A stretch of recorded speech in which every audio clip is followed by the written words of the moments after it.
Innal hamdalillah nahmaduhu wa nasta'inuhu wa nastaghfiruh wa na'udzu billahi min sururi anfusina wa min sayyiati a'malina man yahdihillahu fala mudilla lahu wa man yudlil fala hadiya lahu wa asyhadu an la ilaha illallah wahdahu la syarika lahu wa asyhadu anna Muhammadan abduhu wa rasuluhu la nabiyya ba'da.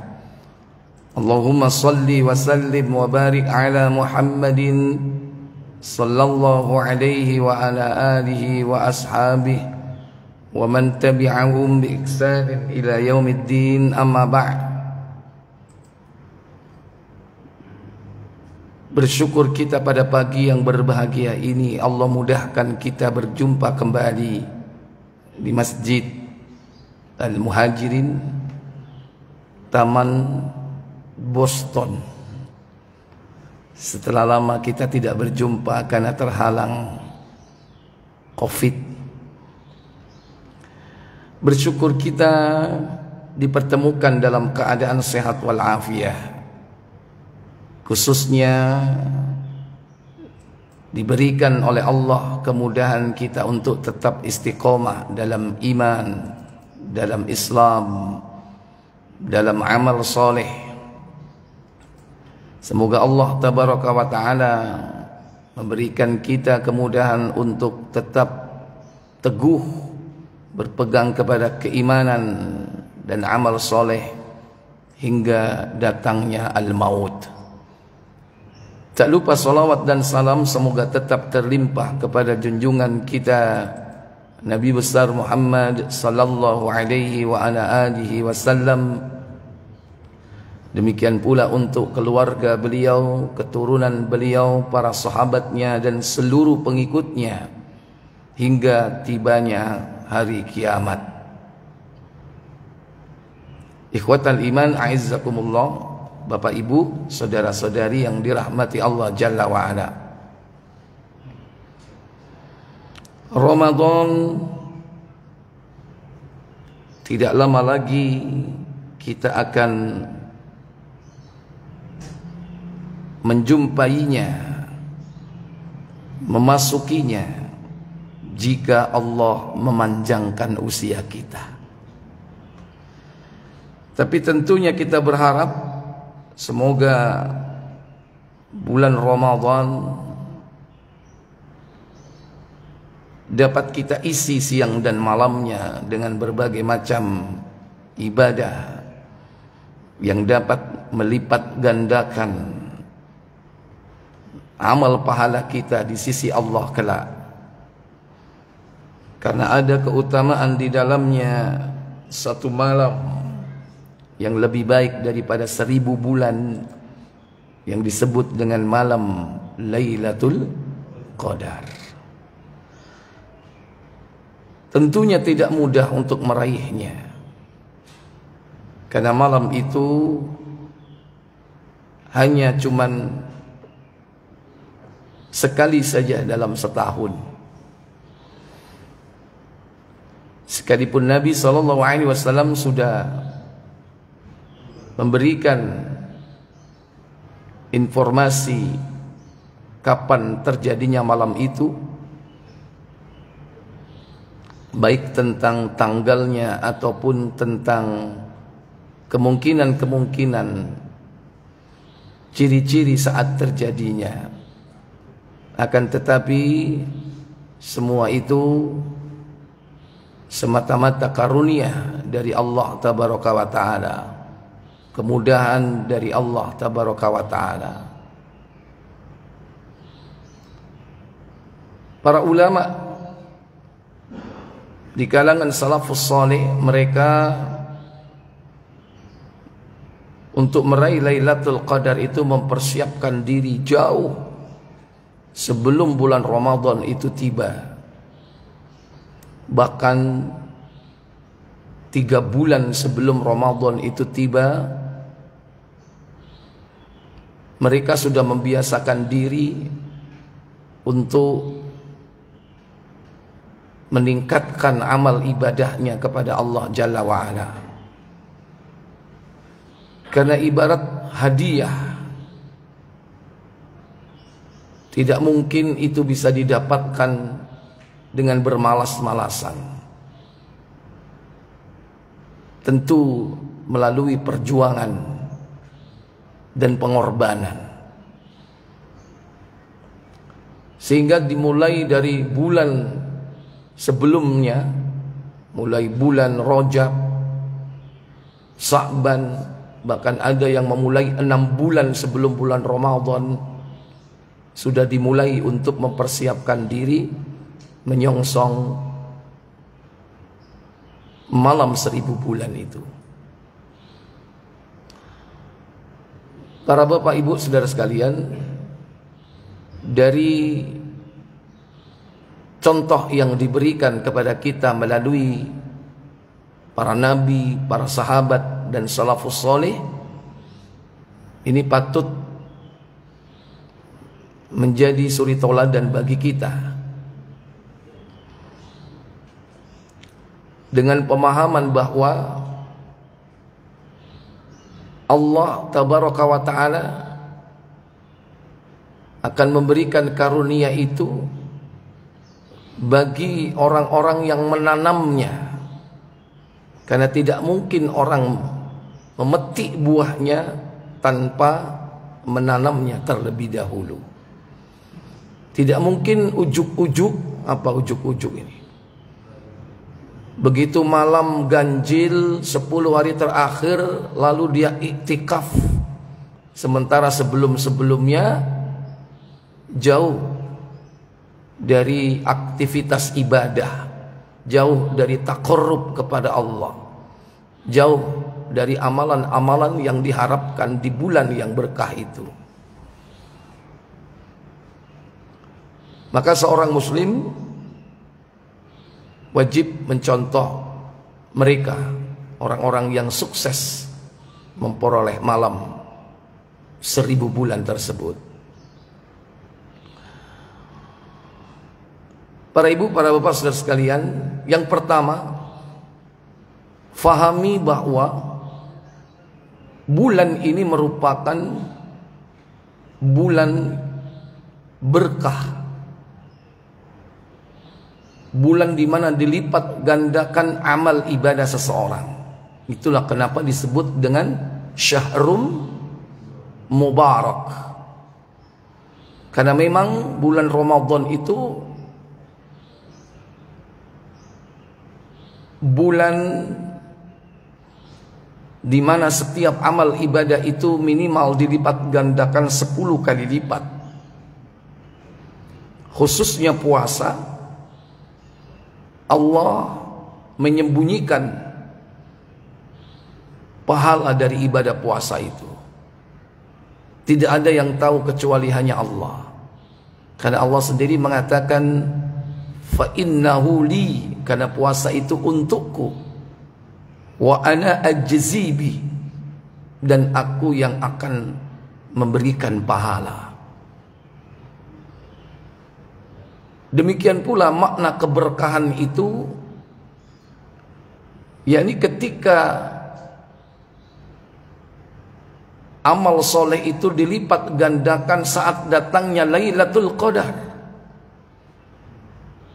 seakan beribadah selama 1000 bulan. Siapa yang saat momen itu terjadi, apa yang sedang dia lakukan, amal soleh apa yang sedang dikerjakan, maka Allah akan melipat gandakan seakan dia beramal selama 83 tahun. Sementara belum tentu kita diberi usia 83 tahun. Kalau seandainya diberi 83 tahun, belum tentu seluruhnya dipakai untuk amal ibadah. Oleh karena itu Allah tabaraka wa ta'ala memberikan fasilitas yang luar biasa kepada umat akhir zaman ini untuk mengejar ketertinggalannya dengan umat-umat terdahulu. Kalau orang-orang dulu usianya panjang, mereka punya kesempatan beribadah dengan usia panjangnya itu, sementara kita umat akhir zaman ini, kata Nabi, al-umru ummati baina sittin wa sab'in. Umur umatku itu rata-rata antara 60-70. Oleh karena itu Allah memberikan keutamaan kepada umat ini, diberikan satu malam yang apabila dia melakukan ibadah di dalamnya dilipat gandakan, yakni seperti 83 tahun beribadah. Kalau seandainya kita berharap seperti usia Adam 1000 tahun atau Nuh 950 tahun, hidup mereka di jalan Allah, mengabdi kepada Allah, berarti tentunya kita harus punya target untuk mendapatkan Lailatul Qadar selama hidup kita, minimal yakni antara 10 sampai 12 kali. 10 sampai 12 kali Lailatul Qadar. Masalahnya sampai hari ini kita sudah dapat berapa, Bapak Ibu? Bahkan kita tidak yakin kemarin-kemarin itu dapat atau tidak. Tapi terserah kepada Allah Jalla wa'ala nanti. Apakah ternyata apa yang selama ini kita lakukan itu dibalas oleh Allah Jalla wa'ala dengan pelipat gandaan amal ibadah atau tidak? Kita berharap amal ibadah selama Ramadan kita itu diterima oleh Allah. Itu yang paling utama. Baik, ikhwatal iman a'izzakumullah. Yang pertama, bahwa di bulan Sya'ban, sebulan sebelum bulan Ramadan, kita dianjurkan untuk mempersiapkan diri menyongsong Ramadan itu dengan membersihkan jiwa kita dari kesyirikan dan juga dari kezaliman kepada sesama manusia. Kalau syirik itu zalim kepada Allah, adapun dengan manusia itu juga ada kezaliman.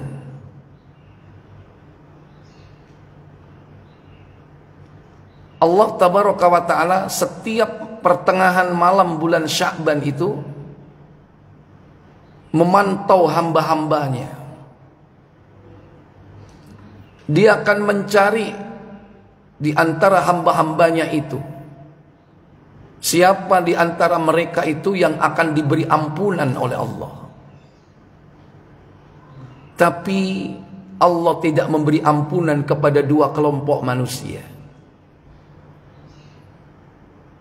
Yang pertama, musyrik, orang yang berbuat syirik. Yang kedua, mujahid. Siapa itu? Orang yang bermusuh-musuhan dengan sesama manusia. Ini persiapan yang harus kita lakukan sebelum masuk ke dalam bulan berkah. Bulan di mana seseorang itu diampuni dosa-dosanya yang lalu, tapi mempersiapkan diri sebelum mendapatkan ampunan di bulan Ramadan. Di bulan Sya'ban kita harus meraih ampunan itu terlebih dahulu. Dua orang musyrik dan muzahid ini tidak akan diampuni dosanya. Berarti kemungkinan besar dia tidak akan diampuni pada bulan Ramadan. Itu yang dikhawatirkan. Dalam hadis Ibnu Majah nomor 1148,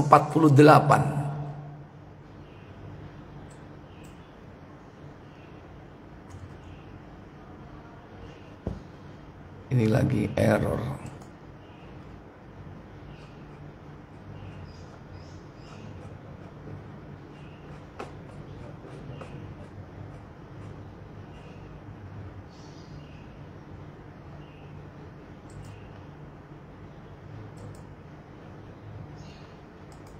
Silakan.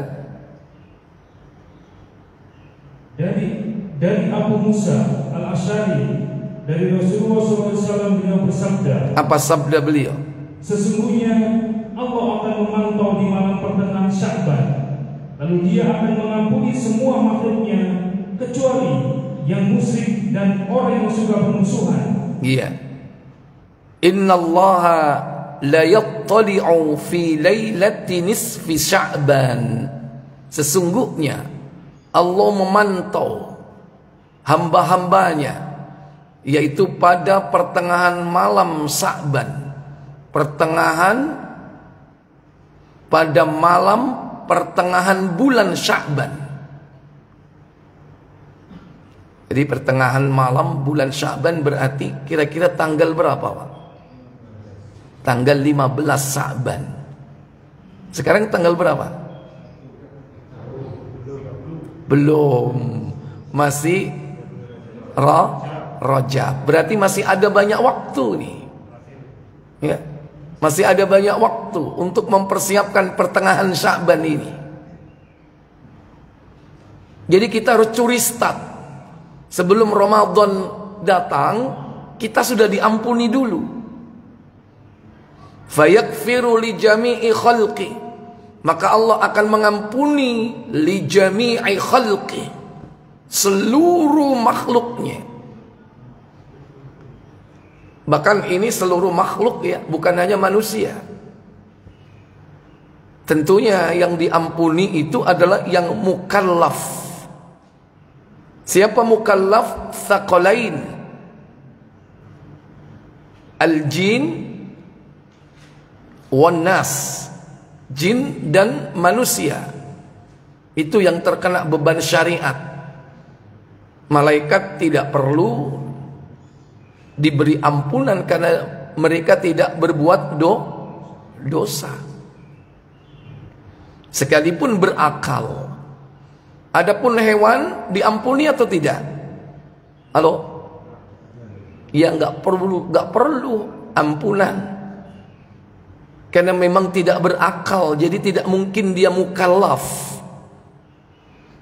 Manusia dan jin, khususnya di sini adalah siapa? Manusia. Karena manusia ini pasti dia berbuat dosa. Kullu bani Adam khatta'un, kata Nabi. Setiap anak cucu Adam itu bersalah. Wa khairul khatta'in at-tawwabun. Dan sebaik-baik yang bersalah itu, kata Nabi, yaitu orang yang mau bertobat. Berarti kalau bertobat itu sifatnya aktif. Aktif dia. Adapun ada kalanya Allah itu mengampuni dosa-dosa hambanya. Berarti di sini sifatnya apa? Pasif. Artinya walaupun seorang itu tidak melakukan tobat, tapi diampuni oleh Allah Jalla wa'ala. Nah, dosa yang bagaimana di sini? Yaitu dosa-dosa kecil, bukan dosa besar. Kalau dosa besar itu mutlak, mau tidak mau harus melakukan taubatan nasuha. Baru Allah akan ampuni kalau dia bertobat dengan tobat yang sebenar-benarnya taubat. Bukan lantas difahami hadis ini, mereka yang kemarin berzina, kemarin membunuh, kemarin berjudi, minum khamr di malam pertengahan Sya'ban diampuni. Koyok pemutihan STNK wae. Tidak. Bagi mereka yang melakukan al-kabair, dosa-dosa besar, tetap wajib taubat dengan taubat sebenarnya. Adapun yang dimaksud dosa-dosa Yang diampuni oleh Allah Jalla wa'ala di sini adalah as-saghair, dosa-dosa kecil, dosa yang tidak tergolong dosa besar, dosa mata, dosa telinga, dosa mulut. Karena mata, telinga, mulut kita ini berzina. Tangan kita dan kaki kita ini berzina. Kata Nabi dalam hadis Muslim nomor 2282,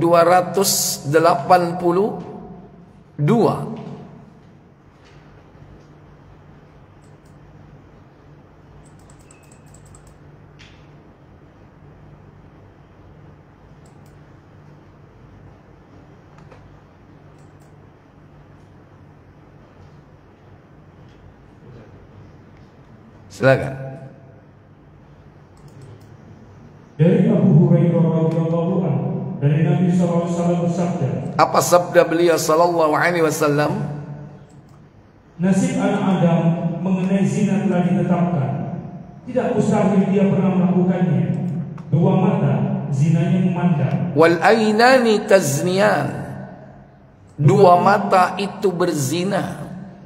Wa zinahumal basar. Zinanya adalah memandang. Terus. Dua telinga zinanya mendengar.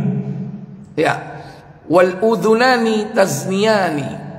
Dua telinga itu berzina. Wa zinahuma al-istima'. Zinanya adalah mendengar. Kalau tadi memandang yang memandang maksiat, memandang hal-hal yang diharamkan oleh Allah, maka itu merupakan dosa, zina mata. Zina telinga mendengarkan hal-hal maksiat. Contoh dengerin apa, Pak? Ya? Dengerin apa, Pak? Kayak ngeracun. Oh ya, kayak ngeracun apal nih. Kemudian yang ketiga, lidah zinanya berkata. Iya. Wal lisanu yazni. Lisan itu berzina. Wazinahu al-kalam. Zinanya adalah berbicara. Berbicara. Contohnya apa? Di sini berbicara rofath. Rofath itu yang menjurus kepada pornografi. Atau mungkin mengucapkan kata-kata kotor, mengumpat, meso. Itu dosa lisan. Demikian pula tangan. Lanjut. Tangan zinanya memegang atau meraba. Ini kok memukul di sini. Tuh gak bisa.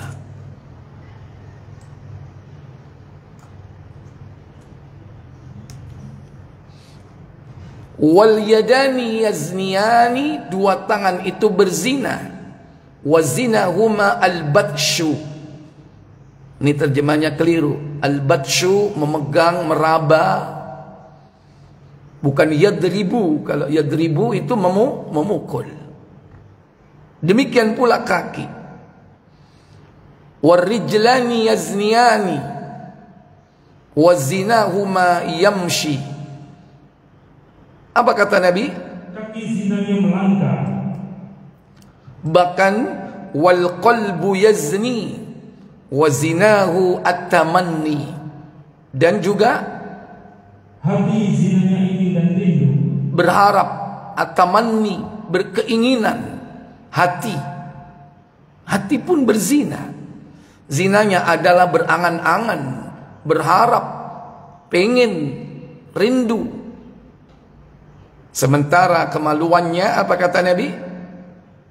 Sedangkan faros atau kemaluannya hanya mengikuti atau tidak mengikuti. Iya. Maka pelaksananya adalah faraj. Dia mau lanjutkan atau tidak. Kalau diputus di tengah jalan, maka selesai. Ini muqaddimah daripada zina yang sebenarnya. Dan ini dosa kecil, Tapi kalau sudah dibenarkan oleh farajnya sampai dia melakukan zina yang sebenarnya, maka dosa besar. Harus taubat nasuha. Tapi kalau jalan-jalan menuju ke zina, dosa besar itulah yakni dosa kecil yang secara otomatis Allah akan ampuni. Terutama dosa-dosa kecil ini akan diampuni yakni pada pertengahan bulan Sya'ban di malam hari. Tapi ada syaratnya. Syaratnya di situ siapa? Illa li musyrikin au musyahid. Allah akan mengampuni semua makhluknya kecuali orang yang musyrik, wa musyahid, dan orang yang suka bermusuh-musuhan. Ini yang tidak diampuni oleh Allah Jalla wa'ala. Makanya dari hadis ini ada yang memahami bahwa kita menyelesaikan urusan hukukul adami sebelum memasuki Ramadan. Nek aku duwe salah sepuron ya. Lah apa kon niku arep Ramadan. Tapi ingat, kalau momentum ini lewat berarti nggak berlaku, Pak. Kalau momentum ini lewat nggak berlaku. Deadline-nya kapan deadline-nya? Pertengahan. Kalau udah lewat, maka dia tidak akan mendapatkan ampunan ini. Ya, contohnya dia berbuat syirik.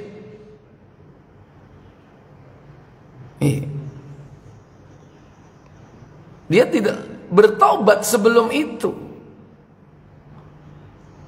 Padahal syaratnya adalah orang ini tidak boleh berbuat syirik. Berarti kalau ingin mendapatkan diampuni seluruh dosa-dosa kecil kita, karena maaf, dosa kecil itu kelihatannya remeh. Mungkin kita anggap kecil,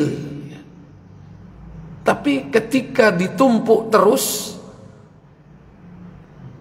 kalau seandainya Allah membuka dosa-dosa kecil kita itu luar biasa itu kalau dikumpulkan. Makanya sampai ada kaidah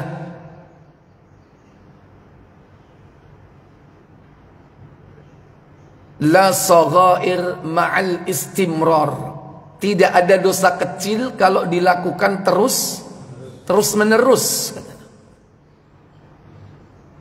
Wala kabair ma'al istighfar, dan tidak akan ada dosa besar kalau disertai dengan taubat, mohon ampun kepada Allah. Ini kaidah. Artinya jangan kita ini meremehkan dosa kecil. Pendino hopine delok sing gak kena. Sedino delok pirang menit, pirang jam. Pendino kupinge dincepno, dia dengarkan suara-suara maksiat. Kalau itu ditumpuk terus, tidak ada istilah dosa kecil nanti.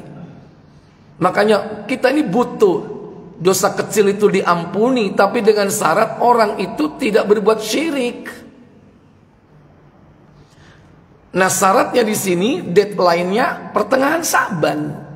Kalau dia mohon ampun kepada Allah dari dosa syirik sebelum pertengahan Sya'ban, berarti syaratnya terpenuhi. Dia tidak berbuat syirik, maka dosa-dosa kecilnya dihapus. Demikian pula syarat kedua, apa? Jika sebelum pertengahan Sya'ban seorang itu menyelesaikan urusan hukukul adaminya, yang bermusuh-musuhan, yang tidak bertegur sapa, segera diselesaikan. Berarti syarat kedua terpenuhi. Dan syarat ini satu paket lo ya, satu paket. Artinya kalau kurang salah satunya, dia tidak akan mendapatkan karunia ampunan. Yang satu berkaitan dengan hablum minallah, jangan kau berbuat syirik. Yang satu berkaitan dengan hablum minannas, selesaikan urusan-urusan dengan manusia. Jika dua syarat ini terpenuhi dan waktunya datang, yaitu pertengahan bulan Sya'ban di malam hari, maka dia akan mendapatkan ampunan, dihapus dosa-dosa kecilnya. Nah sekarang biasanya orang-orang minta maaf itu kalau sudah hampir menjelang Ramadan, udah lewat pertengahan Sya'ban. Makanya mumpung sekarang ini belum Sya'ban, besok udah mulai masuk, ada 15 hari kesempatan. Datangi orang-orang yang pernah kita zolimi. Mungkin rumahnya jauh, mungkin kesibukan dan waktu yang terbatas. Datangi mumpung ada waktu. Baik, ini yang pertama. Yang kedua, perbanyak ibadah puasa di bulan Sya'ban. Karena Nabi SAW, beliau itu hampir puasa sebulan penuh, hampir. Itu di bulan Sya'ban. Sehingga Aisyah radhiyallahu taala anha, beliau bersaksi atas amalan Rasulullah tersebut. Sehingga dia katakan, aku tidak melihat Rasulullah banyak berpuasa dalam satu bulan melainkan bulan Sya'ban. Dalam hadis Muslim, coba dibuka, yaitu di nomor 1125.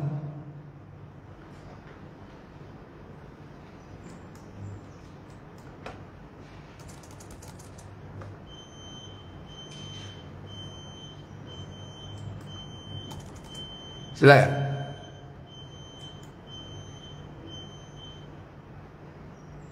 Dari Aisyah Ummul Mukminin radhiyallahu anha katanya, Rasulullah SAW sering puasa sehingga kami mengira bahwa beliau akan puasa seterusnya, dan beliau sering berbuka sehingga kami mengira beliau akan berbuka terus. Baik, yang pertama apa kata Aisyah? Enggak usah, lanjut. Dan aku tidak pernah melihat beliau puasa terus sebulan penuh kecuali bulan Ramadan. Ini yang pertama. Ma ra'aitun nabiyya sallallahu alaihi wasallam yasumu akmalu fi syahrin, puasa yang lebih sempurna sebulan penuh, illa Ramadan, kecuali Ramadan. Berarti beliau tidak pernah batal puasa Ramadannya sejak beliau diperintahkan berpuasa Ramadan, yaitu pada tahun kedua Hijriah, sampai wafat beliau, puasa terakhir beliau yakni tahun ke-10. Tahun kedua sampai 10. Berapa tahun berarti beliau puasa Ramadan? Loro, telu, papat, limo, 6, 7, 8, 9, 10. Piro? 9. Mulai dari 2. Duanya harus dihitung. Tahun kedua Hijriah sampai tahun ke-10. Karena tahun ke-11 beliau wafat di bulan Rabiul Awal, nggak menangi Ramadan, tahun 11 Hijriah, tahun ke-10.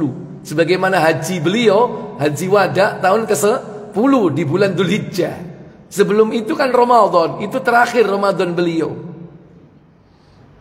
Beliau nggak pernah bolong puasa Ramadannya, nggak tahu mokel kayak sampean. Pemenek dihitung biyen wayahe sik mblunak biyen. Sering mokel biar nom-nomane. Ya. Maka itu harus ditutup dengan memperbanyak apa? Puasa sunnah. Karena setiap amal ibadah itu diperlakukan seperti itu nanti di akhirat. Ketika sholatnya dilihat kurang, dilihat sholat sunnahnya. Yang wajib kurang, dilihat sunnahnya oleh Allah. Puasa wajibnya kurang, dulu pernah melalaikan puasa Ramadan, atau puasa Ramadan kita ini banyak kurangnya. Kenapa? Karena tidak meninggalkan perkataan kotor dan sia-sia, sehingga nilai kualitasnya rendah. Nah, itu ditambah dengan ibadah-ibadah nawafil, ibadah-ibadah tambahan, yaitu puasa-puasa sunnah.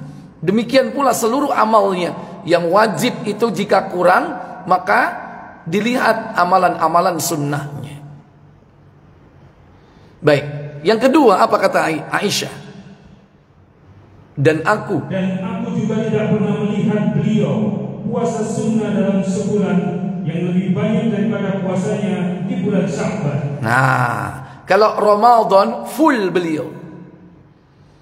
Adapun Sya'ban kata Aisyah, wa ma ra'aitun nabiyya sallallahu alaihi wasallam, dan aku tidak melihat Nabi sallallahu alaihi wasallam yasumu aktsara fi syahrin, yang lebih banyak beliau lakukan puasa dalam satu bulan, illa Sya'ban, kecuali puasa di bulan Sya'ban.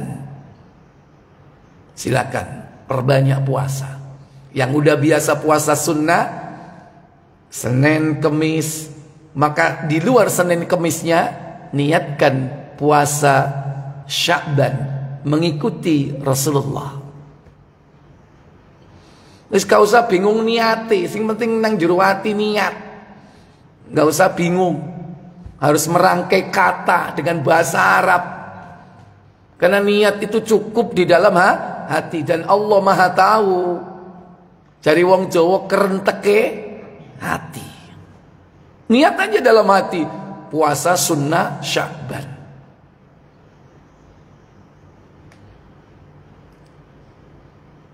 Baik.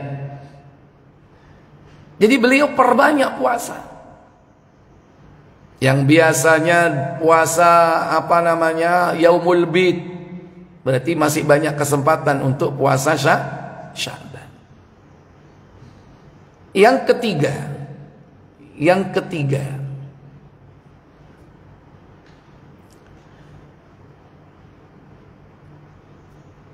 jika lewat pertengahan Sya'ban,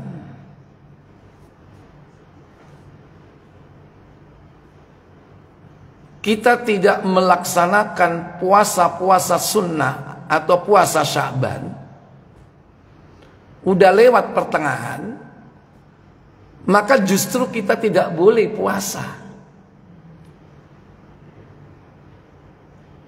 Ini penting, banyak orang nggak tahu. Berarti puasa Sya'ban yang kita perbanyak itu sebaiknya dimulai sejak awal, atau paling tidak sebelum datangnya pertengahan bulan. Kalau sudah pertengahan bulan, ada hadis yang melarang untuk puasa. Baik, buka hadis Abu Dawud 2337. Afwan. Ya, Abu Dawud insyaallah.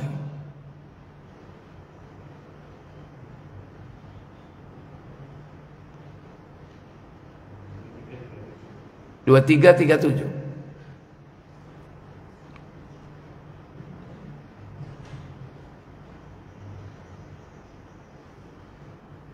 Silakan. Dari Abdul Aziz bin Muhammad radhiyallahu anhu yang berkata, Abbad bin Katsir datang ke Madinah. Kemudian dia hendak menuju pertemuan Al-Ala. Setelah itu Al-Ala menarik tangan Abbad dan mempersilakannya duduk. Kemudian berkata, orang ini akan menceritakan sebuah hadis yang diriwayatkan dari bapaknya dari Abu Hurairah bahwa Rasulullah SAW bersabda. Apa sabda beliau sallallahu alaihi wasallam? Jika bulan Sya'ban sudah mencapai pertengahan, maka janganlah berpuasa. Nah, sederhana di sini. Idzan tasafa Sya'banu fala tasumu. Jika pertengahan bulan Sya'ban itu sudah datang atau Sya'ban itu sudah mencapai pertengahan, fala tasumu, maka janganlah kalian berpuasa. Puasa apa? Puasa Sya'ban. Adapun puasa-puasa sunnah yang dia biasa lakukan, jalan. Kalau dia biasa Senin Kemis, tetap jalan. Kalau dia puasa Daud biasa, jalan. Kemarin-kemarin gak pernah puasa Senin Kemis, gak pernah puasa Yaumul Bid, gak pernah puasa Daud. Begitu Sya'ban mau puasa, silakan, asal jangan didahului oleh pertengahan Sya'ban, jangan didahului.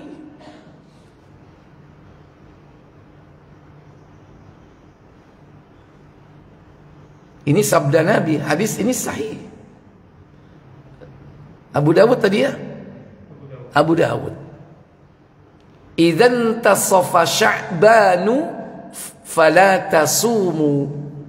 Jika sudah bulan Sya'ban itu sampai kepada pertengahan, maka janganlah kau berpuasa. Nah, kalau sudah sedari awal kita puasa Sya'ban atau sebelum datang pertengahan, lanjut.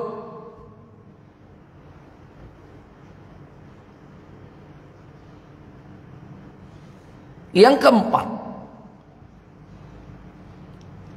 kita dapat momentum puasa Sya'ban, yaitu berpuasa sebelum datang pertengahan. Lanjut atau tidak? Lanjut. Nah, yang keempat ya, berhentilah sehari atau 2 hari sebelum Ramadan. Ini juga penting. Artinya apa? Jangan kita puasa Sya'ban, besoknya Ramadan. Dikhawatirkan ini nanti nyambung gitu loh. Nabi memerintahkan berhenti sehari atau 2 hari. Ya minimal sehari. 2 hari itu karena dikhawatirkan ada subhat gitu loh. Artinya apa, orang bingung ini sudah masuk Ramadan apa enggak ya. Nah, sebaiknya 2 hari, aman. Takutnya sudah masuk Ramadan dia masih puasa Sya'ban. Dalam hadis Tirmidzi, Bukhari 944. Ada Bukhari enggak? KBC. Coba dicek di yang digital, nomornya beda ya. Buka kata kuncinya.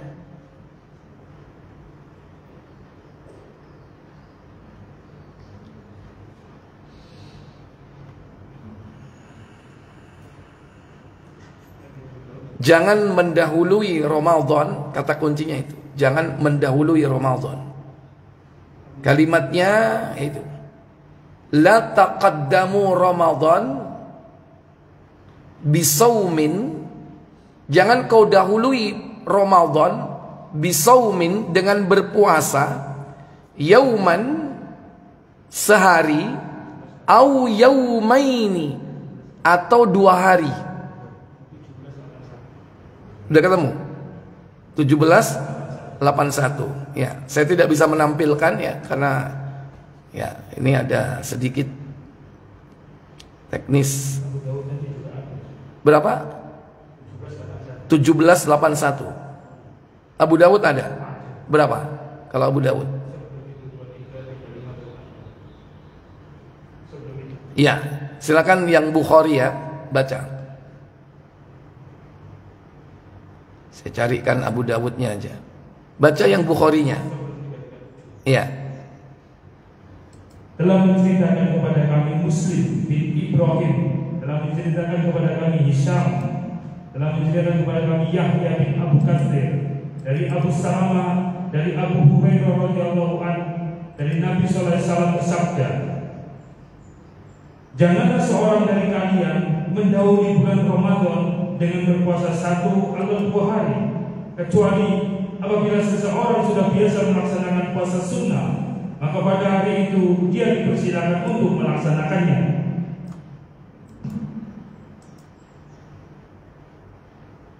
Ya, 2335 Abu Dawud ketemu.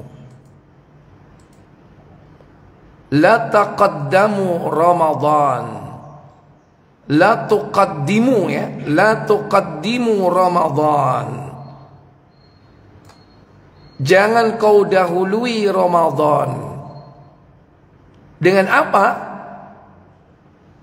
Yakni dengan berpuasa. Biyaumin wala yaumaini. Dengan berpuasa sehari atau 2 hari. Maksudnya puasa apa di sini? Puasa Sya'ban. Kemarin-kemarin gak puasa. Begitu menjelang Ramadan dia puasa. Poso kurang 2 dino ya. Aku tak poso. Poso apa? Sya'ban. Kaset. Udah telat. Bukankah kalau sudah mencapai pertengahan udah gak boleh kan? Berarti seandainya belum pertengahan, taruh tanggal 15. Berarti tanggal 14 dia mulai puasa Sya'ban. Berarti boleh lanjut. Tapi begitu menjelang Ramadan berhenti sehari atau 2 hari. Kalau yang tadi pertengahan Ramadan udah datang, nggak puasa Sya'ban. Begitu menjelang Ramadan sehari 2 hari malah puasa. 2 kesalahan. Kesalahan pertama melanggar larangan tadi karena udah lewat pertengahan, melanggar dia. Kesalahan kedua, justru ada larangan berhenti sehari atau 2 hari sebelum Ramadan. Nah, yang perlu diperhatikan di sini, illa rajulun yasumu sauman, kecuali bagi orang yang sudah biasa melakukan puasa sunnah tertentu, falyasumhu, maka berpuasalah. Nyambung terus gak apa-apa. Apa yang dimaksud puasa sunnah tertentu? Atau bahkan bukan puasa sunnah, contoh puasa wajib. Baik, puasa sunnah tertentu, yaitu contohnya dia biasa istiqomah Senin, Kamis, Ramadan hari Jumat, ya kan? Menurut hisab hari Jumat. Pada waktu hari Kamis sore, orang-orang pada ribut hilal kan? Hilal dilihat, ternyata benar datangnya hari Jumat. Sementara dia biasa puasa Senin Kamis, Kamisnya berpuasa, besoknya Ramadan. Nyambung, boleh nggak? Boleh, karena dikecualikan bagi orang itu.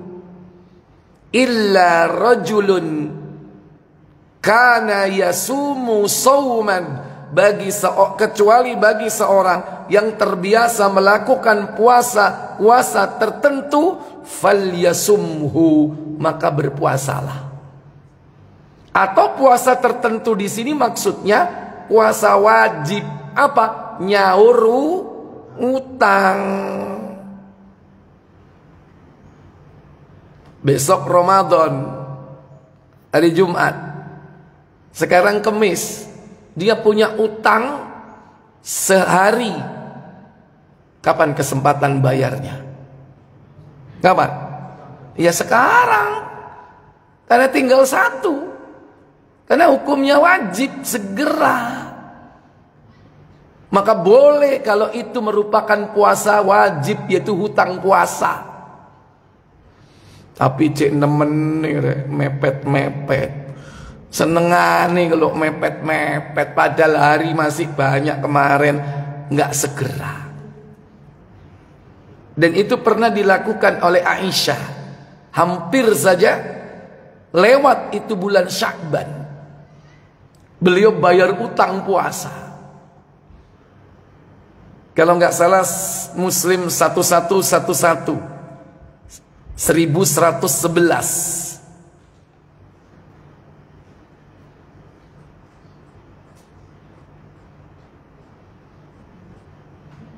Segera bayar utang puasa.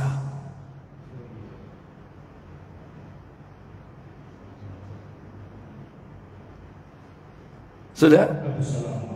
Silakan. Dari Abu Salamah radhiyallahu anhu katanya, dia mendengar Aisyah radhiyallahu anha bercerita, aku masih punya hutang puasa Ramadan, tetapi aku belum membayarnya sehingga tiba bulan Sya'ban, barulah aku bayar. Berhubungan dengan kesibukanku bersama Rasulullah SAW. Iya, ternyata karena sebab apa? Kesibukannya menemani Rasul sallallahu alaihi wa alihi wasallam. Ya, berapa tadi? 1111.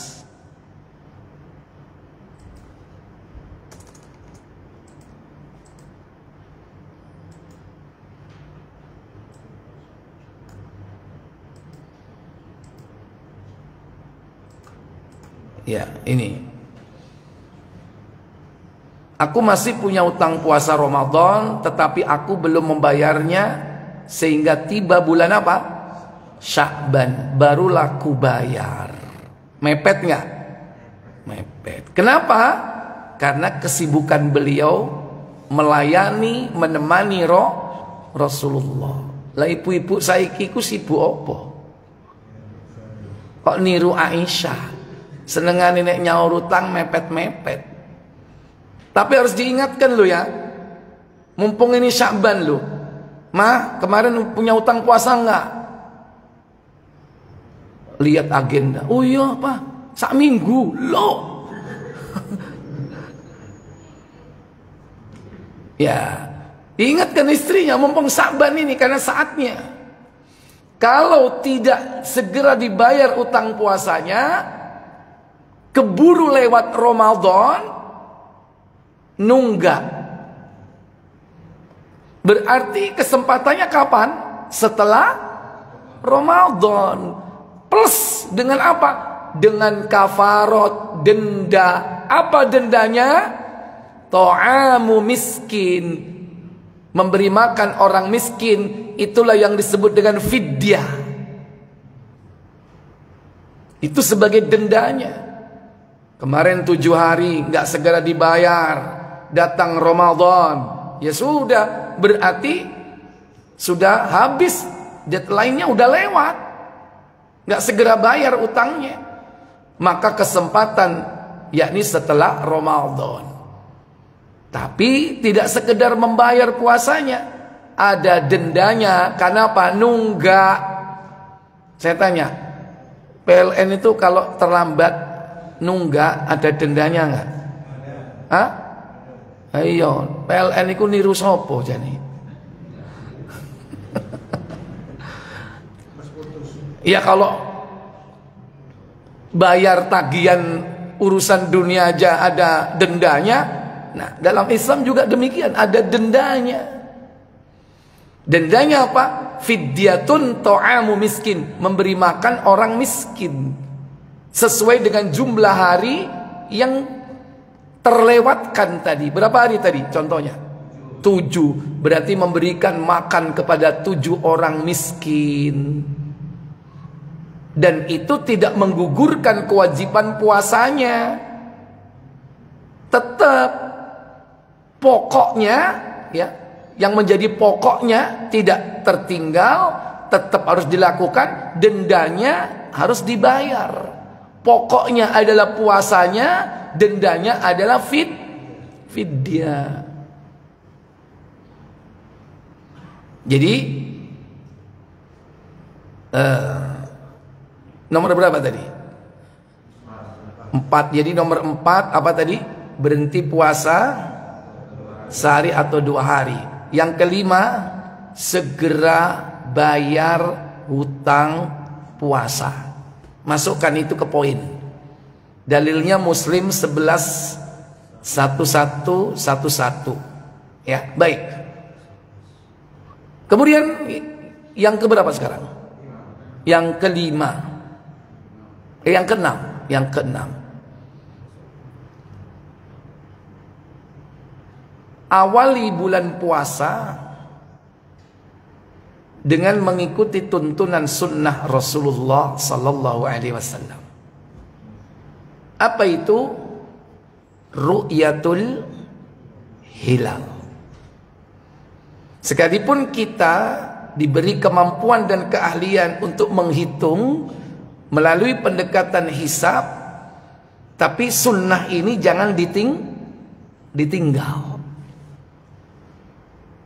Karena sampai kapanpun nanti ini akan tetap dipakai hingga hari kiamat. Begitulah perintahnya. Ya. Itu ada di dalam hadis ya.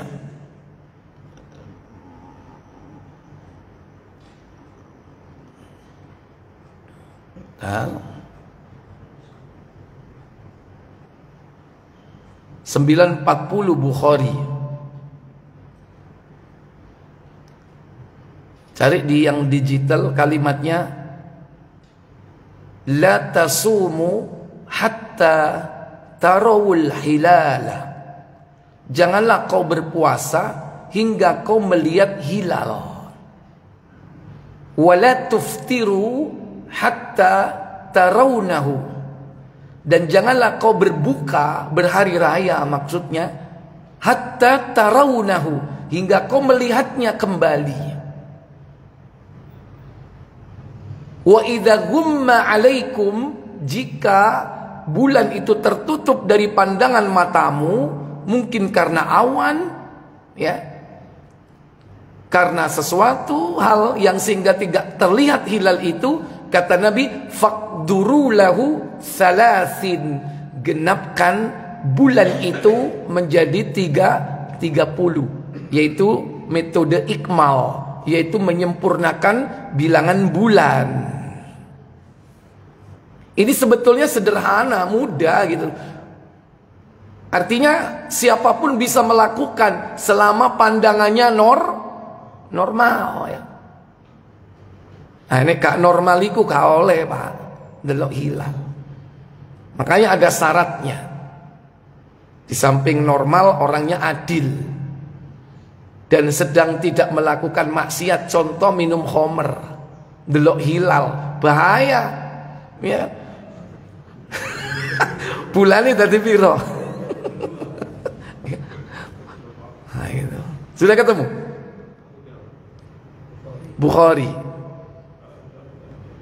Ya, jangan kau berpuasa hingga melihat hilal. Ya, tulis aja hilal. Kata kuncinya hilal.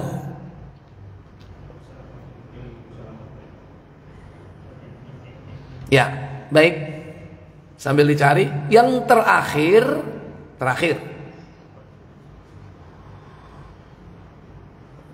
Jangan menyambut Ramadan dengan dikotori tradisi-tradisi kesyirikan dan bid'ah. Karena kadang sekalipun orang muslim, karena kita hidup di Jawa, bahkan di Nusantara yang sangat kental dengan tradisi. Selama tradisi itu tidak bertentangan dengan Islam, nggak masalah.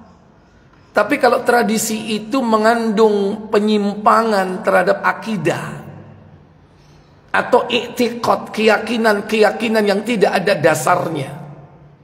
Nah, itu harus dihindari. Harus dihindari. Contoh, ada keyakinan sebelum masuk Ramadan kita harus bersih dulu. Nah, bersihnya ini harus disyaratkan mandi. Mandi di tempat tertentu. Sampai ada istilah apa di sini? Mandi kembang, nggak ada Pak. Itu di tempat tertentu mandinya. Ya, ini tradisi. Kalau mau mandi silakan aja mandi tiap hari, nggak apa-apa.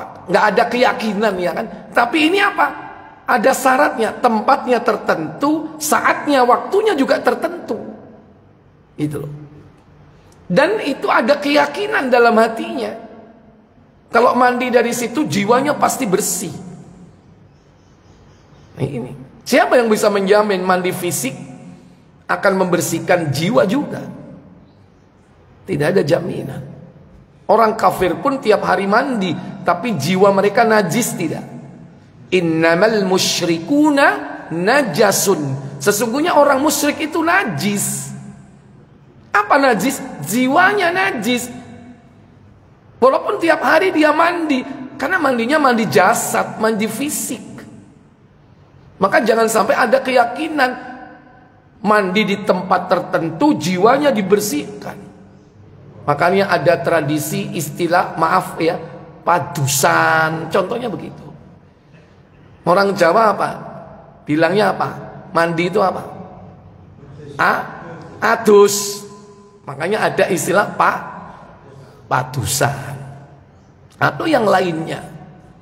Nah, tradisi-tradisi yang menyimpang, yang itu mendangkalkan akidah, yang merupakan tradisi jahiliyah, yang didasari oleh i'tiqad yang sesat, tinggalkan. Termasuk tradisi-tradisi yang itu tidak bermanfaat, itu harus ditinggalkan. Contoh misalnya menyambut Ramadan dengan enggak? Itu gak ada kaitannya dengan keyakinan, gak ada sih, gak ada. Ya kan? Tapi itu termasuk tabdzir. Apa tabdzir? Pemborosan. Menghambur-hamburkan harta. Ya itu contohnya. Dulu kan apa namanya? Sebelum ada mercon modern dulu, waktu kita kecil istilahnya apa? Belanggur. Belanggur itu dari apa? Bumbung disumet sampai apa? Karbit ya. Maaf, sekarang modern itu mungkin masih ada, tapi tidak seperti sekarang. Sekarang kan praktis, asal punya duit ya. Tapi maaf, sekalipun itu duit Anda, iki lah pokon ngelarang aku, iki duit-duitku. Ya, arep tak gawe tuku kene, tak gawe tuku iku karepku. Bukan begitu. Kita ini mengingatkan, apalagi di zaman seperti sekarang ini, kita ini sedang krisis. Lihat saudara-saudara kita ini banyak yang nggak bisa makan gitu loh. Apa menek saiki larang, apa sing larang iki? Mundak kabeh, ya kan? Sampai ono sing lengo dioplos ambek solar, ya kan? Ya Allah, solar jadi oplosannya minyak goreng ya. Sampai seperti itu zaman sekarang. Lu ini kok malah menghambur-hamburkan harta. Itu temannya syaitan. Kata Allah dalam surah Al-Isra 17 pada ayat yang ke 27 ya kalau nggak salah. Wala tubadzir tabdzira.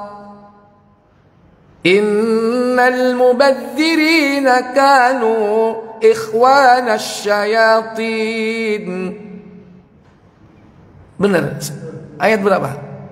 Baik, silakan baca.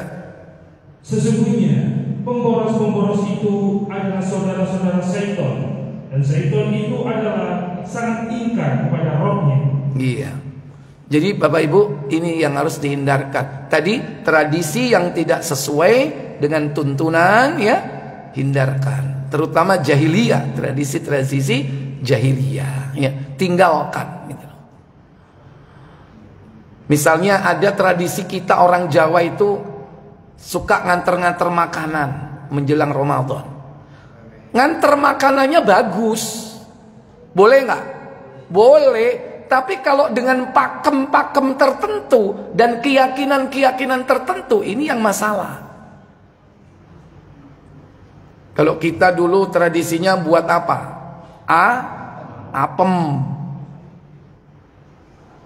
Lah kalau itu harus apem, ya ini yang tidak seperti itu. Sekarang kalau mau memberi hadiah kepada saudara, kepada tetangga, silakan sesuai dengan trennya. Apa kesukaan orang zaman sekarang? Nek biyen mungkin barangkali panganan sing paling enak iku apa? Apem. Saiki mau kayak apem, arek-arek koyo ngene dibuat. Anak milenial kok. Coba kasih ono pizza. Ya apa kira-kira? Gak apa-apa. Menjelang Ramadan, kepingin sedekah, silakan. Jangan ada keyakinan harus pakemnya makanan ini, enggak, bebas.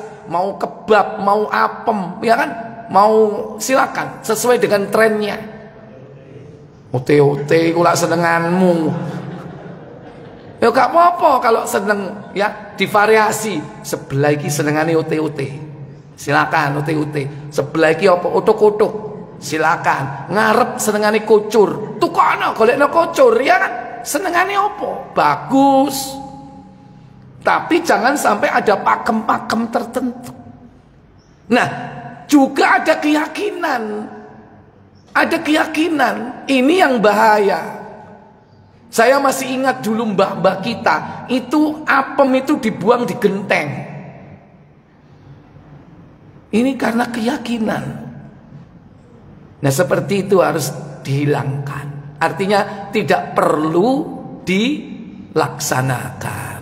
Kalau mau sedekah bebas, silakan sedekah apapun, ya, sesuai dengan, ya, kesenangan orang zaman sekarang ini, silakan. Dan tidak dengan iktikot-iktikot tertentu dan pakem-pakem tertentu, bebas, ya.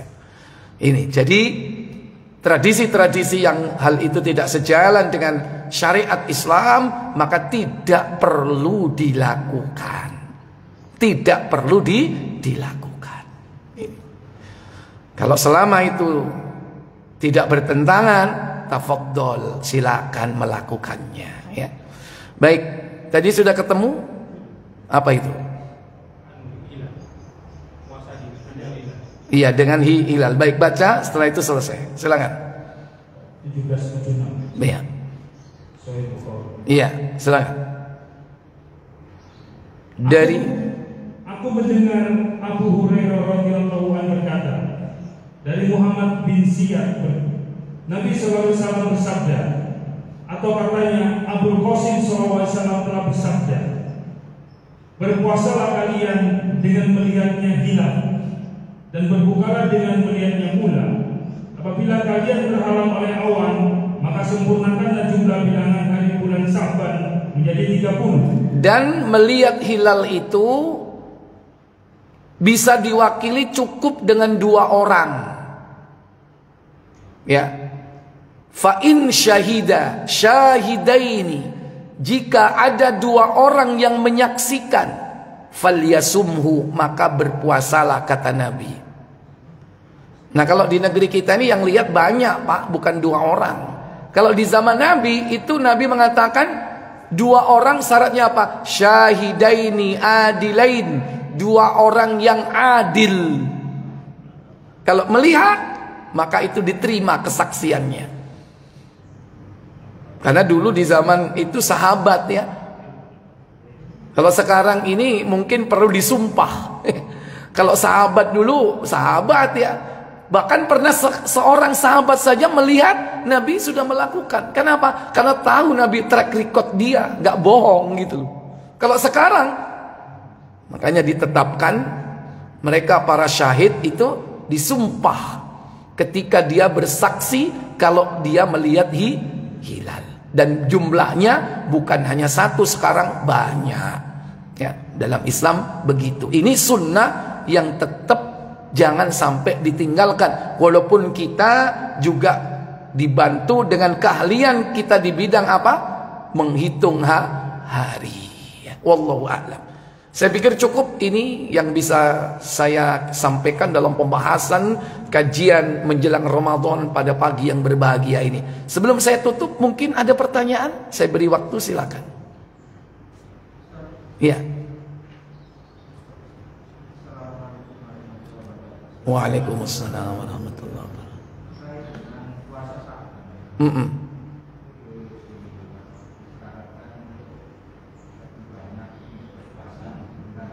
Iya. Ada yang saya ketahui, hari Sabtu sama Ahad itu gimana? Baik. Jadi ada larangan berpuasa di hari-hari tertentu. Yang pertama yaitu puasa di hari Jumat. Yang kedua puasa di hari Sabtu. Maksudnya adalah apabila orang itu mengkhususkan di hari itu saja dia puasa, maka tidak boleh.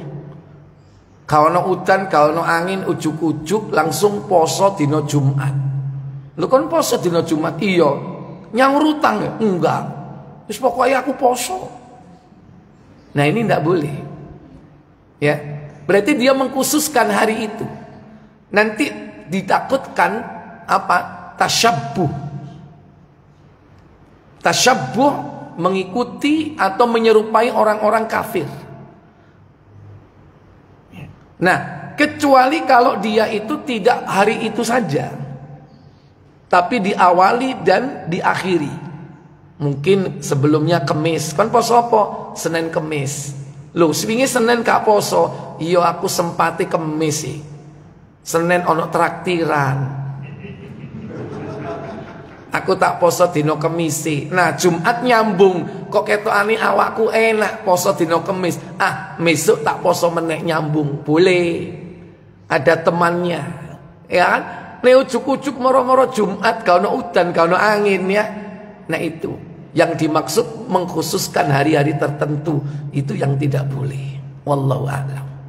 Yang lain? Ya, silakan.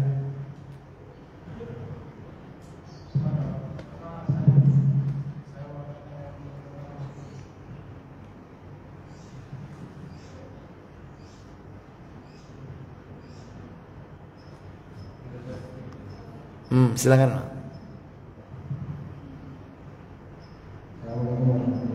Waalaikumsalam warahmatullahi wabarakatuh. Ustaz, saya mau tanya tentang sholat tarawih. Sholat tarawih itu ada didahului dengan sholat iftitah. Apakah itu sesuai dengan sunnah? Ya, baik. Jadi Rasulullah itu, beliau kalau sholat malam tidak pernah lebih dari 11 rakaat atau 13 rakaat. Baik di dalam Ramadan ataupun di luar Ramadan. Itulah sunnah fi'liyah, sunnah perbuatannya Nabi. Ada sunnah fi'liyah, ada sunnah qauliyah. Apa qauliyah? Perkataan Nabi. Kalau perkataan Nabi, beliau mengatakan salatul lail mathna mathna. Salat malam itu 2 rakaat, 2 rakaat, 2 rakaat. Artinya apa? Tidak terbatas jumlahnya. Itu perkataan Nabi. Oleh karena itu diterapkan oleh para ulama. Di zaman sahabat misalnya, salat malam mereka lebih dari 11, lebih dari 13. Dan sampai hari ini di Saudi dan di Mekah, Madinah ya, itu dilakukan. Bahkan ulama-ulama dulu ada yang lebih dari 21. Bahkan ada yang 31. Ada yang 51 semampu dia. Pokoknya 2 rakaat, 2 rakaat, 2 rakaat. Itu berdasarkan qauliyah, ucapan Nabi. Tidak terbatas. Adapun fi'liyah, perbuatan Nabi, yaitu tidak lebih dari 11 dan 13. Loh, kok ada 2? Nah, yang 13 rakaat itu adalah sholat malam beliau yang diawali dengan 2 rakaat ringan. 2 rakaat ringan itu mengawali sholat malamnya. Sehingga apa? Totalnya menjadi 13. Nah, di kemudian hari para ulama kemudian menyebut 2 rakaat ringan itu dengan sholat pembuka.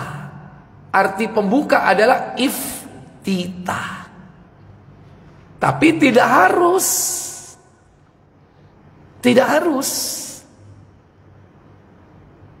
2 rakaat ringan tidak harus, iftitah tidak harus. Begitu langsung 2 rakaat pertama Al-Baqarah, silakan. Kalau tadi 2 rakaat ringan kan ya mungkin kulu sama An-Nas ya kan, atau Inna A'toina. Tapi begitu pertama Al-Baqarah, silakan, soalnya waktu nentai langsung aja. Ya. Jadi itu hanya istilah bagi sholat 2 rakaat ringan yang dilakukan Rasulullah dalam melaksanakan sholat malam ya. Kemudian diistilahkan dengan apa? Sholat iftitah. Tapi itu tidak harus ya. Wallahu a'lam. Baik, saya pikir cukup sampai di sini, semoga manfaat. Kenapa? Terakhir ya? Ya, terakhir.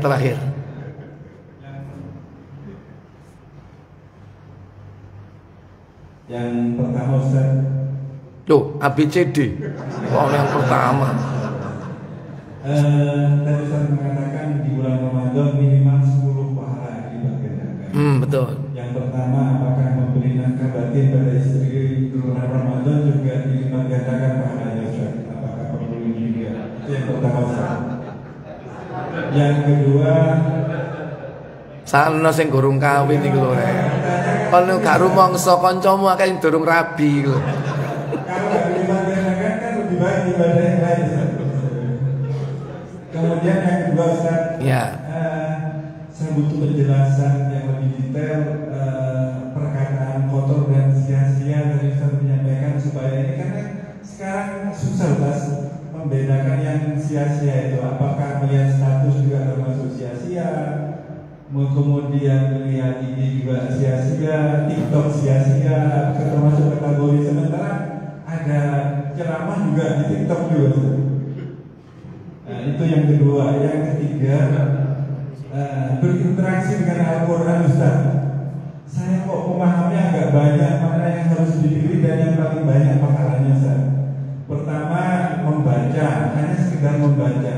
Kemudian kalau ada orang membaca Al-Quran, mendengar, termasuk apakah speaker yang besar atau yang besar juga, apakah harus mendengarkan. Kemudian memahami, menghafal, mentadaburi, mengajarkan dan mendakwahkan, itu bagian dari interaksi Al-Quran. Mana yang lebih harus diprioritaskan dalam bulan Ramadan Ustaz? Dan yang paling banyak pahalanya, artinya yang lebih efektif gitu Ustaz. Jazakallah Ustaz. Iya. Piro iki mau rek? Sampai lali. Baik, yang pertama tadi tentang jima ya, memberikan nafkah batin kepada istri. Ya.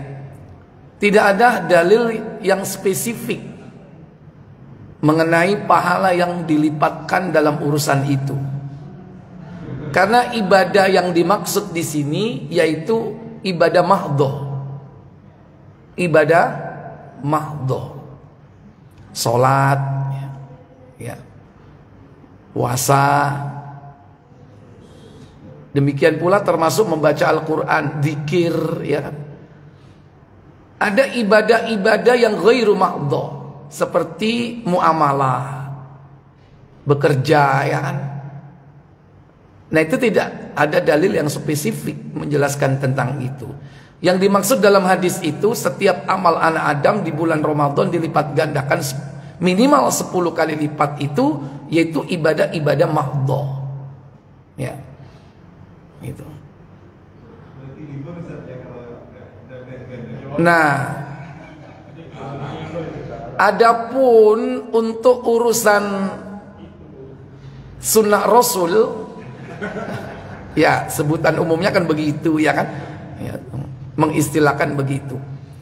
Justru umat-umat terdahulu itu, Pak, siang malam nggak boleh jima, Pak. Siang nggak boleh, malam juga nggak boleh. Gak ngeluh sampean. Zaman dia ini, umat Rasulullah, umat akhir zaman ini enak. Kenapa? Karena ada buka, ada sahur. Kalau puasanya orang dulu itu buka dan sahurnya jadi satu, yaitu maghrib sampai isya. Setelah itu puasa lagi, nyambung.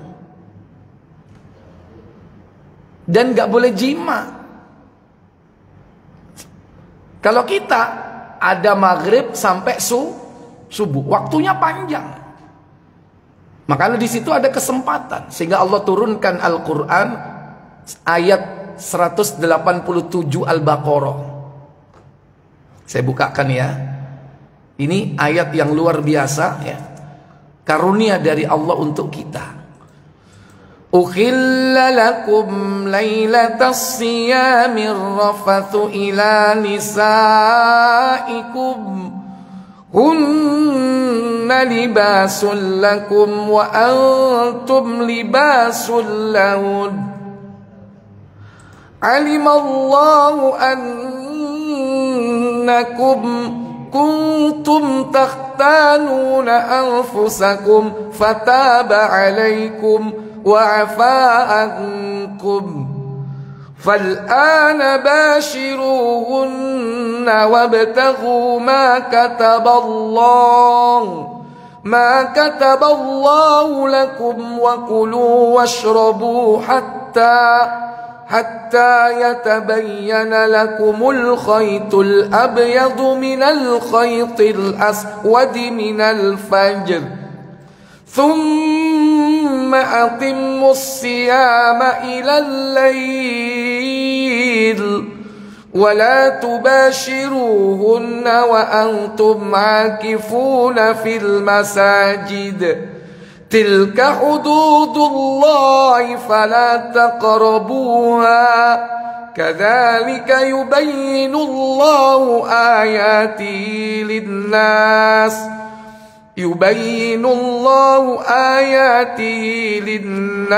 la'allahum yattaqun. Apa kata Allah? Dihalalkan bagi kamu pada malam hari bulan puasa bercampur dengan istri-istri kamu. Loh, dulu nggak boleh, Pak. Sekarang boleh. Sejak diturunkan ayat ini, seneng wong-wong. Iya kan? Lagi umpama terjadi ke kita saulan nih. Ngelundas ya kan? Kemudian hunna libasul lakum wa antum libasul lahun. Apa katanya?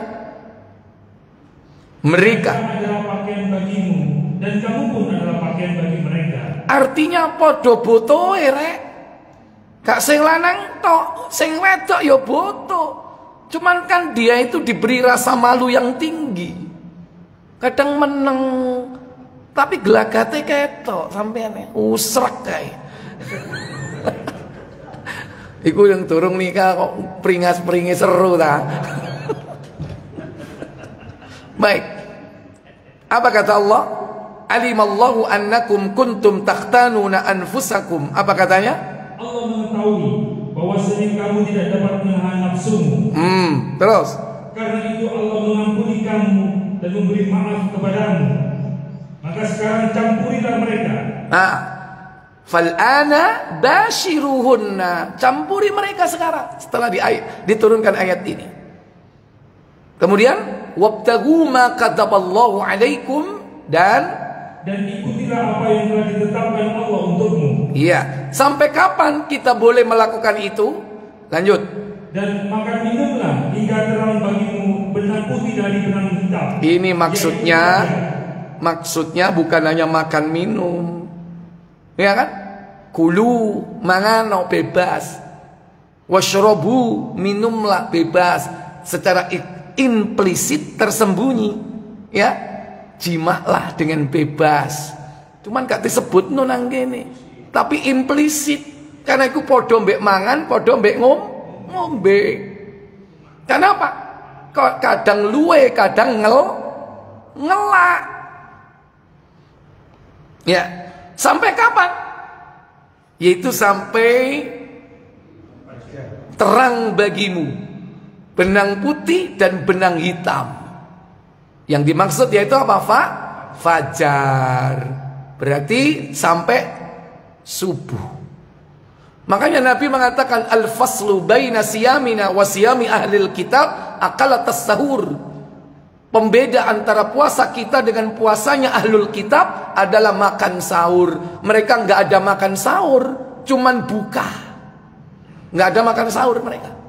Kita ada buka, ada makan sahur. Waktunya panjang. Silakan makan, silakan minum. Fal'ana bashiruhunna. Kemudian lanjut, sempurnakan. Kemudian sempurnakanlah puasa itu sampai datang malam. Tetapi janganlah kamu campuri mereka itu, sedang kamu beriktikaf dalam masjid. Ini aturan berikutnya. Kalau kau iktikaf selama Ramadan, terutama 10 hari terakhir, jangan kau campuri di masjid bojomu. Iktikaf bareng nang masjid. Wis 10 dino gak lapo-lapo. Iya kan? Akhirnya mumpung sepi mah kau nok takmire.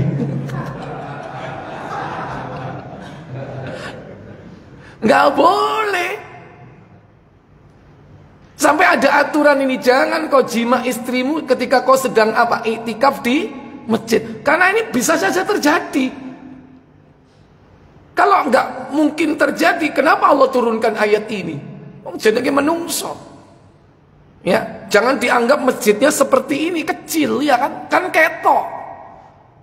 Bayangkan masjidnya itu seperti Masjidil Haram, besar. Ada banyak tiang-tiang, ya kan? Kan nggak semua orang tahu. Nah, seperti itu. Baik. Wes, pertanyaan kedua apa mau? Wes, terus no. Iya.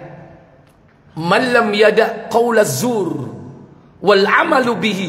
Siapa yang tidak meninggalkan qaula zur, perkataan sia-sia, dan melakukan amalan yang sia-sia, Allah tidak akan butuh dengan puasanya.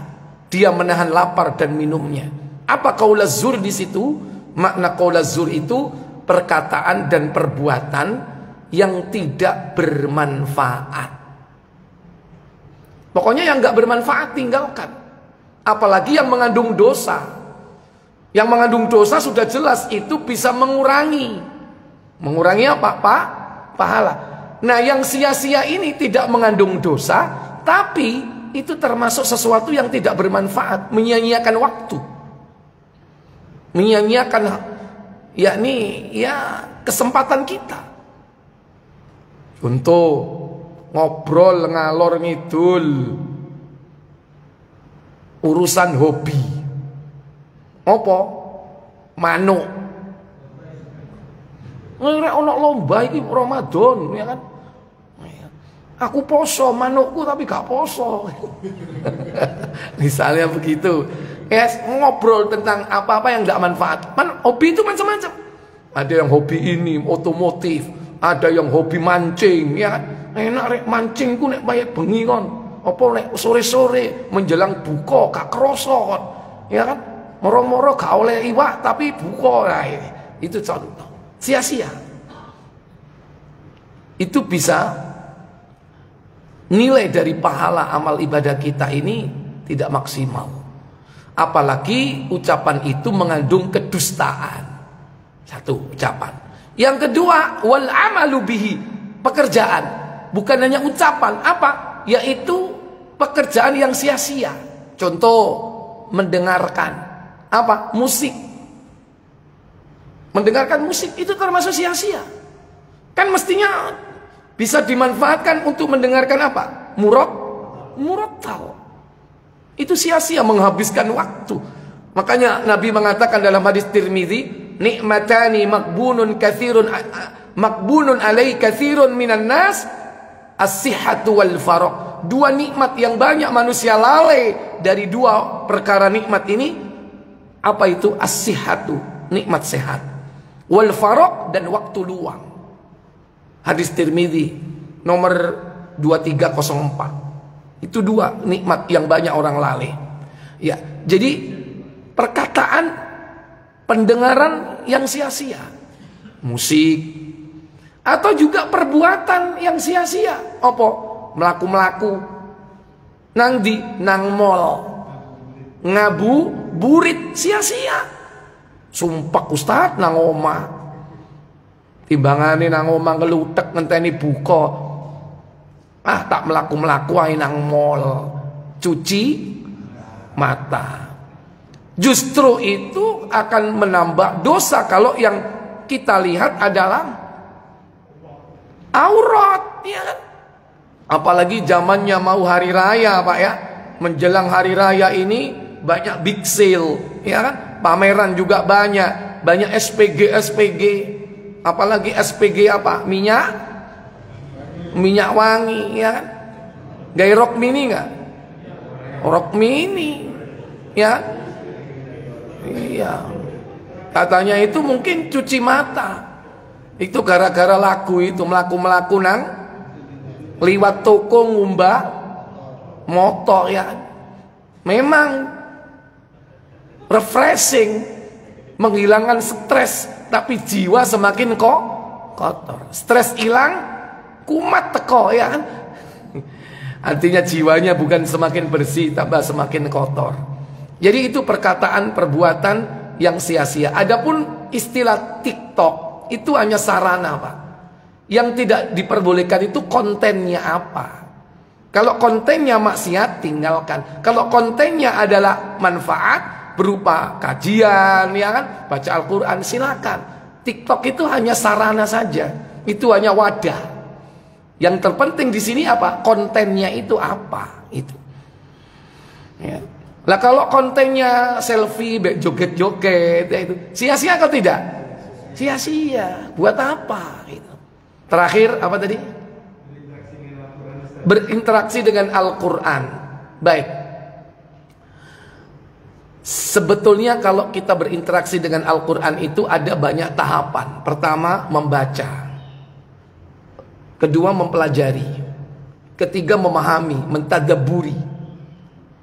Kemudian keempat, menghafalkan. Kelima, mengamalkan. Mana dari semua ini yang terbaik? Menurut saya, sesuai dengan aktivitasnya keseharian. 5 ini bisa dilakukan secara simultan, bersama-sama. Pas kita lagi di rumah, ya kan, nggak ada kerjaan, baca Quran, tilawah, ya kan, tilawah. Atau mungkin barangkali menghafalkan, membaca, menghafalkan. Pas kita di masjid ada kajian, saatnya itu mentadabburi Al-Quran. Makanya kalau datang plus dengan bawa terjemah, atau kalau perlu bawa tafsirnya. Berarti pada saat itu kita sedang mentadabburi Al-Quran, memahami Al-Quran. Ya, ini. Nah, kemudian pada saat hari-hari kita ini berinteraksi dengan orang, saatnya mengamalkan Al-Quran. Saatnya mengamalkan Al-Quran ketika bekerja. Saatnya itu mengamalkan Al-Quran. Contoh, di kantor, teman-teman cewek banyak nggak? Banyak. Sementara Al-Quran apa? Wala taqrabuz zina. Jangan kau dekati zina. Zina apa? Zina mata, zina telinga. Ini saatnya mengamalkan Al-Quran. Karena kadang di kantor itu, Pak, maaf Pak, meskipun perempuan itu pakai jilbab, karena sudah kadung akrab, itu kebablas. Sehingga apa? Jowal jawil, coblak cablek, jiwat jiwit. Seperti itu nggak di kantor ini? Pernah nggak Bapak punya teman guyon memel sama-sama teman kantor? Halo, saya tanya Pak Wafi. Halo, jawaban ayo. Walaupun saya nggak nuduh dengan sampean, enggak. Ya kan? Artinya mereka laki perempuan, ya kan? Guyon itu, insya Allah. Nah itu yang dimaksud saatnya mengamalkan Al-Quran. Kalau di kantor yang semuanya berjilbab kita beruntung. Tapi kalau di kantor yang heterogen, ada muslimah, ada non muslim. Karena non muslim nggak mungkin pakai jilbab. Pasti pakaiannya seksi. Begitulah pakaian kantor. Apalagi dia marketing, ya kan? Apalagi dia sekretaris marketing, ya kan? Wih apa? Pengalaman tak? Ya. Nah disitulah saatnya mengamalkan Al-Quran. Apa? Surat An-Nur, surat 24 ayat 30. Wa kullil mu'minin yaghuddu min absarihim wa yahfadhu furujahum. Katakan kepada orang-orang mukmin, hendaklah mereka menundukkan pandangan dan menjaga kemaluannya. Allah sebut dua instrumen, mata dan kemaluan. Kenapa? Syahwat itu awalnya dari mata, turun ke hati, ke situ. Kok hati? Dari mata turun ke situ. Ya. Jadi itu saatnya mengamalkan Al-Quran. Jadi 24 jam berinteraksi dengan Al-Quran sesuai dengan aktivitas kita. Apa yang sedang kita lakukan? Ya kan? Di keluarga, amar ma'ruf nahi mungkar, mengamalkan Al-Quran. Saat kesendirian kita baca tilawah Al-Quran, menghafalkannya. Saat di masjid ketika ada taklim, benar-benar serius kalau kita belajar ilmu, buka Al-Quran, buka hadisnya. Begitu, bersamaan. Nah, yang paling utama sebagaimana contoh dari Nabi SAW untuk bulan Ramadan, Syahrul Quran, Nabi SAW itu dengan malaikat Jibril saling mengoreksi bacaan. Sampai diistilahkan dengan apa? Yakni tadarrus, yatadarrasunal Qur'ana, yaitu mempelajari Al-Quran satu dengan yang lain. Sehingga ada istilah tadarrus seperti itu. Jibril dalam tahun itu terakhir Rasulullah pada saat menjelang beliau turun 2 kali. Salah satunya pada saat bulan Ramadan. Nah, silakan mana yang lebih cocok buat kita. Kalau mungkin barangkali yang cocok buat kita ini dalam hal membaca, ya silakan perbanyak membacanya. Banyak. Kenapa? Karena itu pun pahala yang luar biasa. Dan itu kalau tidak dimudahkan oleh Allah nggak mudah. Ya. Kenapa? Ada aja alasan. Yang ini, yang itu, yang ini, yang itu. Akhirnya nggak baca-baca. Apalagi mempelajarinya. Wallahu a'lam. Oleh karena itu jangan menunggu waktu luang, tapi harus meluangkan waktu. Wa akhiru da'wana walhamdulillahi rabbil alamin. Subhanakallahumma wa bihamdik asyhadu an la ilaha illa anta astaghfiruka wa atubu ilaik. Wassalamu alaikum warahmatullahi wabarakatuh.